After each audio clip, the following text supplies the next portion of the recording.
So the XFL had their final week of their regular season, and the playoff matchups are finalized.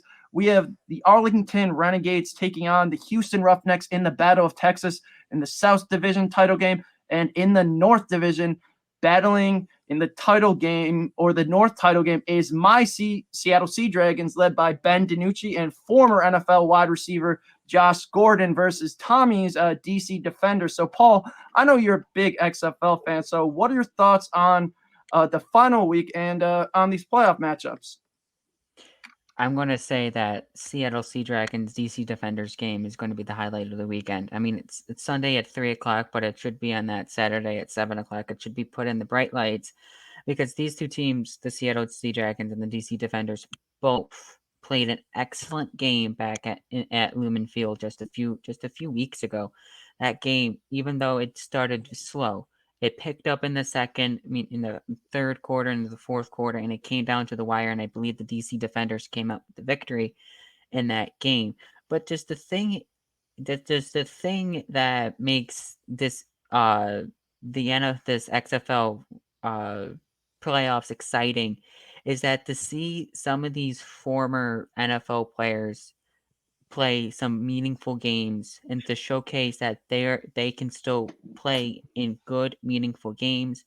I mean, I've been impressed by the Sea Dragons all year. They're basically an NFL team, but playing in the XFL. You got Ben DiNucci, you've got Josh Gordon. I think one of their running backs is also from the NFL. So they're just a pro football team. Yeah, Philip Lindsay, right?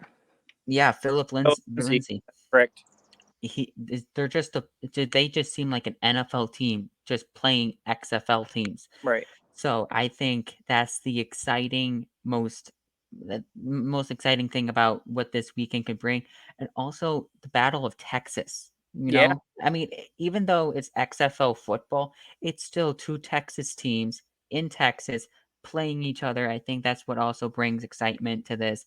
Is that I think because it's going to be in Houston. I think Houston's going to have a good crowd on hand. I Mm-hmm. mean, it's not the St. Louis crowds breaking XFL records, Right. but in attendance, but they definitely will be strong there.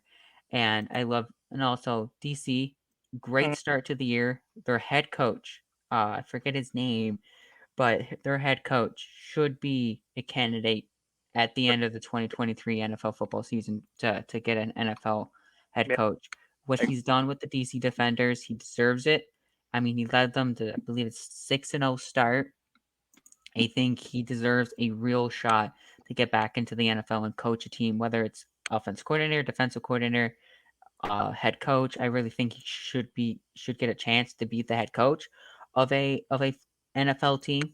If not, defensive coordinator is a good start to get back into there. I think that's the exciting part of it, and I think that's what I think about these matchups this weekend. I have a point I wanted to make on playoffs and their format they have. Like, how do y'all feel about like the Arlington Renegades having a lesser record than say the St. Louis? Because St. Louis had what, a 7-2 record, and Arlington 6. Something Do you like think that. next year they should go into the just having like a power ranking system, or do you think they should still stick with the divisions?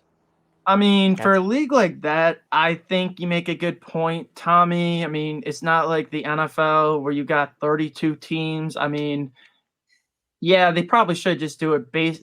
I mean, honestly, you don't even really need divisions in an eight team football league. You should just do it, based on seedings.